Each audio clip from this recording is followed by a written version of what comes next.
Franchement, l'histoire de Claviculaire à Paris, elle est incroyable. Parce qu'à la base, le mec arrive vraiment avec une confiance de malade. Dans sa tête, ce n'est pas juste un influenceur qui vient visiter Paris. Non, lui, il arrive presque comme s'il venait faire une tournée mondiale pour montrer aux Français ce que c'est qu'un vrai beau gosse américain. Le gars est persuadé qu'il est irrésistible. Il pense que grâce à son visage, son corps, son argent et sa petite célébrité sur Internet, il va pouvoir débarquer dans les rues de Paris et faire craquer toutes les filles qu'il croise. Sauf que le problème, c'est que Paris n'avait visiblement pas reçu le mémo. Et ce qui devait être une démonstration de force va rapidement se transformer en enchaînement de malaises, de refus et de justifications de plus en plus gênantes. Mais avant de parler de son carnage à Paris, il faut déjà comprendre qui est ce personnage. Claviculaire, de son vrai nom Braden Eric Peters, c'est un influenceur américain d'une vingtaine d'années. Et lui, son truc, c'est le looks maxing. Le looks maxing, pour faire simple, c'est l'idée d'améliorer au maximum son physique.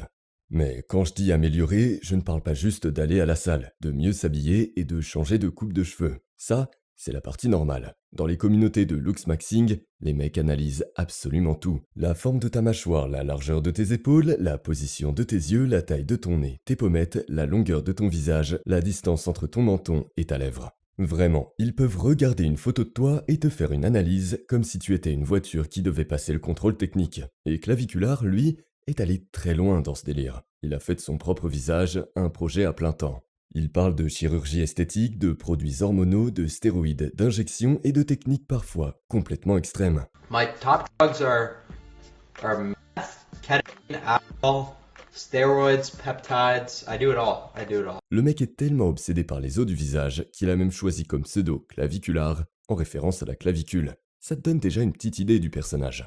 Son discours, en gros, c'est que la beauté fonctionne comme un classement. Plus tu es grand, musclé, riche et beau, plus tu as de la valeur. Et plus tu as de la valeur, plus les femmes sont censées être automatiquement attirées par toi. Dans son monde, le charme, l'humour, la personnalité, la façon de parler aux gens, tout ça passe presque après. L'important, ce sont les statistiques.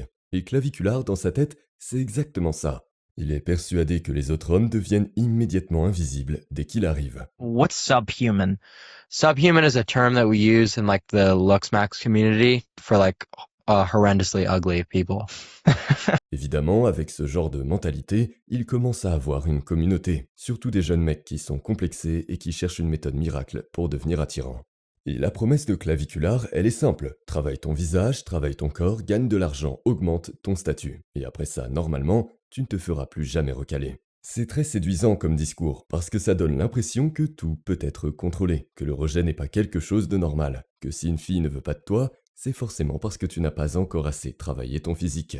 Et pendant des années, Claviculaire va construire toute son image autour de ça. Il filme ses transformations, il donne des conseils, il fait des streams, il montre son corps, il juge le physique des autres. Et surtout, il donne l'impression qu'il a compris un secret que les autres hommes n'ont pas compris.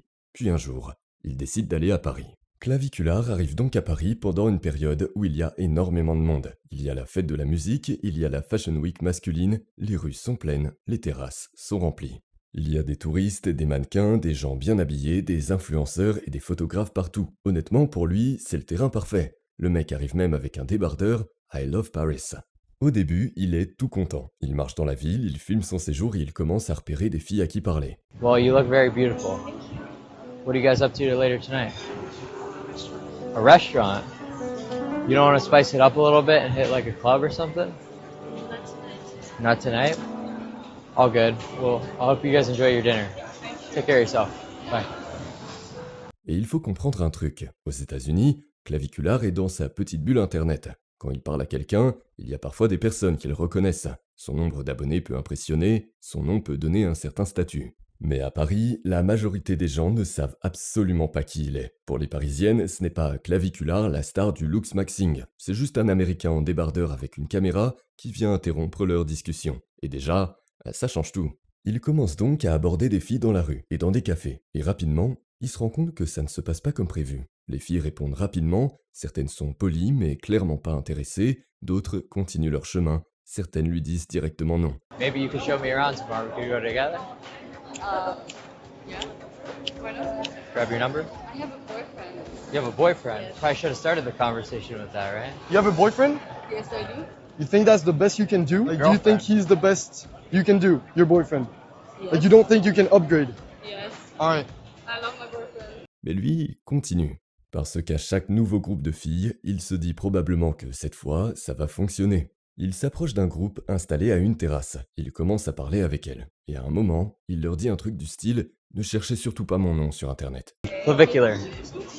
Don't look me up though on Google. Il t'a dit de regarder pas tes ressemblants She told you, are you famous? Yeah. Have a good time in Paris. I hope you will enjoy it. Alright, take care of yourself.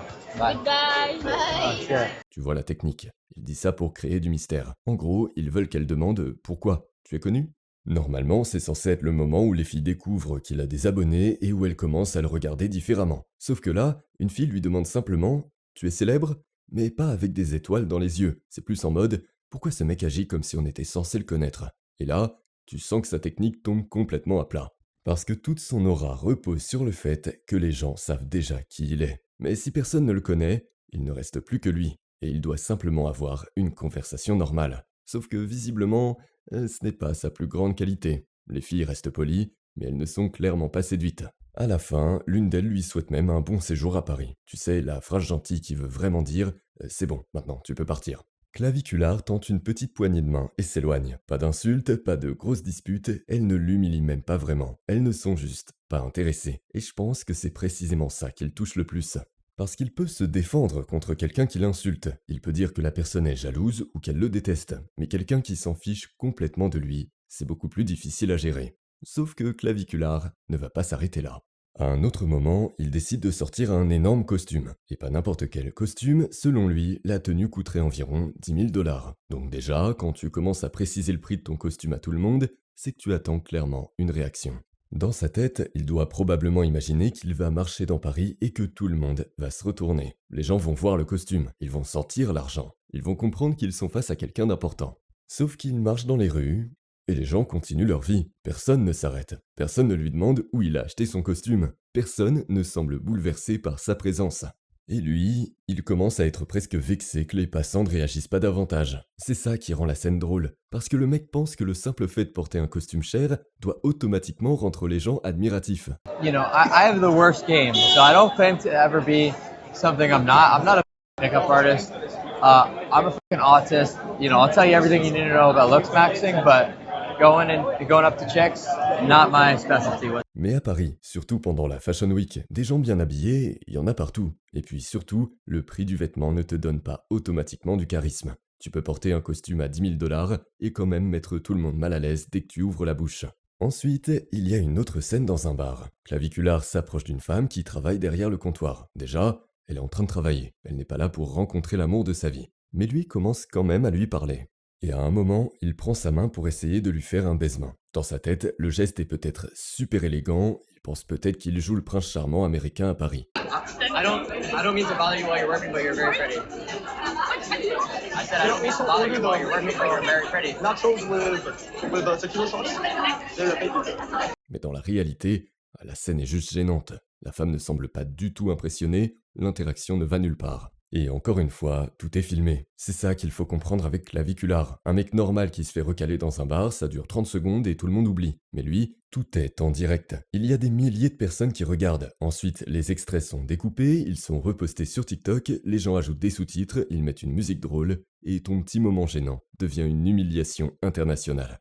À un autre moment, une fille lui explique qu'elle a un petit ami. Normalement, tu réponds juste « d'accord, pas de souci » et tu passes à autre chose. Mais Clavicular, lui reproche presque de ne pas l'avoir dit assez tôt, comme si elle lui avait fait perdre son temps, comme si elle aurait dû immédiatement annoncer « attention, je suis prise ». Et ça montre un peu sa manière de penser. Pour lui, le refus de la fille ne semble pas suffire. Il faut forcément qu'il y ait un autre homme dans l'histoire. Ce n'est pas juste elle qui ne veut pas, c'est parce qu'elle a déjà un copain. Et ça protège un peu son ego. Mais la meilleure justification arrive après. Comme il enchaîne les refus et qu'il ne comprend pas ce qui se passe, Clavicular commence à chercher une explication. Et au lieu de se dire « peut-être que je parle mal aux gens » ou « peut-être que les filles n'aiment pas être filmées par un inconnu », il se demande si les femmes qui l'approchent ne sont tout simplement pas lesbiennes. Oui, le mec est tellement convaincu d'être beau que lorsqu'une femme n'est pas intéressée par lui, son cerveau cherche immédiatement une anomalie. Dans un extrait, il explique presque que lorsqu'il passe devant une fille et qu'elle ne réagit pas, il a l'impression d'être dans une caméra cachée. Pour lui, si une femme hétéro ne le regarde pas, c'est qu'il y a forcément un problème. Soit elle est en couple, soit elle est lesbienne, soit elle ne sait pas qui il est, soit elle n'a pas compris la valeur de son costume. Mais la possibilité qu'elle le trouve juste lourd ou inintéressant, ça, il a beaucoup de mal à l'accepter. Évidemment, Internet va se régaler. Les vidéos commencent à circuler partout. Sur TikTok, Reddit, X et YouTube, les gens republient ses refus. Ils se moquent de ses techniques, ils se moquent de son costume, ils se moquent de sa façon de parler. Et surtout, il commence à inventer de nouveaux mots basés sur son propre vocabulaire. Clavicular parle tout le temps de looks maxing. Les internautes lui conseillent donc de faire du personality maxing, du charisma maxing et surtout du conversation maxing. En gros, frère, au lieu de travailler encore ta mâchoire, apprends juste à parler normalement aux gens. Et le plus fou, c'est qu'à un moment, Clavicular lui-même finit par le reconnaître. Il admet qu'il n'est peut-être pas très bon pour parler aux femmes, il explique que sa journée ressemble à une succession de tirs ratés, et il dit qu'il va devoir faire du conversation maxing. Donc même quand il comprend qu'il a un problème de conversation, il transforme encore ça en programme d'optimisation. Le mec ne peut pas juste dire « je dois apprendre à écouter et être plus sympa ». Non, il doit maxer la conversation. Mais honnêtement, c'est probablement le moment où il est le plus lucide. Pendant quelques secondes, il comprend enfin que son visage ne suffit pas, que tu peux avoir la mâchoire la plus carrée du monde, si tu ne sais pas créer un échange naturel, ça ne sert pas à grand chose. Et là, il aurait pu très bien s'en sortir. Il aurait pu rire avec tout le monde, dire « bon les gars, Paris m'a remis à ma place », et ça aurait probablement rendu le personnage beaucoup plus sympathique. Mais non, plus les gens se moquent de lui, plus Clavicular commence à se braquer. Et petit à petit, le mec qui arrivait avec son débardeur I Love Paris commence à expliquer que la France est un pays nul. Il critique les Français, il les trouve impolis, il se plaint de la climatisation, il critique Internet, il critique l'économie, il critique la qualité de vie. En gros, au début, Paris est magnifique parce qu'il pense que tout le monde va l'aimer. Mais dès que Paris ne réagit pas comme il veut, soudainement, toute la France devient horrible. C'est un peu comme un mec qui se fait recaler et qui répond « De toute façon, tu n'étais même pas belle ». C'est exactement la même énergie, mais appliquée à un pays entier. Il commence également à sortir des théories très étranges sur les femmes européennes. Il prétend notamment que les Américaines seraient plus belles et que les guerres mondiales auraient eu un impact sur le patrimoine génétique européen. Là, on atteint vraiment un niveau de justification incroyable. Le mec s'est fait recaler dans un café et il en arrive à refaire l'histoire génétique de l'Europe pour expliquer pourquoi le problème ne vient pas de lui. Sur Internet, l'humiliation peut rapporter énormément. Plus les gens se moquent de lui, plus son nom circule. Plus son nom circule, plus les gens regardent ses streams. Et plus les gens regardent, plus il gagne en visibilité et en argent. Donc humainement, son voyage est un désastre, mais en termes de communication, c'est presque une réussite. Pendant son séjour, il y a aussi les agressions signalées pendant la fête de la musique, notamment des femmes qui déclarent avoir été victimes de piqûres sauvages. Et là, Clavicular décide soudainement de se présenter comme un défenseur des femmes françaises. Il commence à distribuer des roses, il explique qu'il veut restaurer l'image de Paris comme ville de l'amour, et il oppose son comportement à celui des agresseurs. En gros, après avoir passé plusieurs jours à filmer des inconnus et à mal accepter leur refus, il veut maintenant se faire passer pour le grand gentleman venu sauver les femmes de France. Et évidemment, beaucoup de personnes trouvent ça très opportuniste. Parce que même quand il parle de quelque chose de grave, il arrive encore à ramener l'histoire à lui, à son image, à sa réputation, à la manière dont les gens doivent le voir. Mais le rebondissement le plus improbable arrive avec la Fashion Week. Parce qu'après toutes ces vidéos, toutes ces moqueries et tous ces refus, Clavicular finit quand même par apparaître dans un défilé. Le 23 juin 2026, il ouvre un show de la marque 424 à Paris. Donc imagine la situation. Le mec passe plusieurs jours à se faire ignorer dans la rue, tout internet se moque de lui, et quelques jours après, il se retrouve au centre d'un vrai défilé de mode. Évidemment, ça crée un débat. Pourquoi une marque invite un mec comme lui? Est-ce qu'ils aiment vraiment son univers? Est-ce qu'ils veulent juste profiter du scandale? Très probablement, sa présence est surtout utile parce qu'elle garantit que tout le monde va parler du défilé. Et c'est exactement ce qui arrive. Au lieu de parler des vêtements, les gens parlent de Clavicular, de sa personnalité, de ses propos, de son séjour à Paris. Donc même dans la mode, le personnage finit par devenir plus important que ce qu'il porte. Et quelque part, ça résume parfaitement Internet aujourd'hui. Tu n'as pas forcément besoin d'être aimé, tu n'as même pas besoin d'être talentueux, tu dois juste être impossible à ignorer. Et Clavicular, qu'on l'aime ou pas, est devenu très bon pour ça.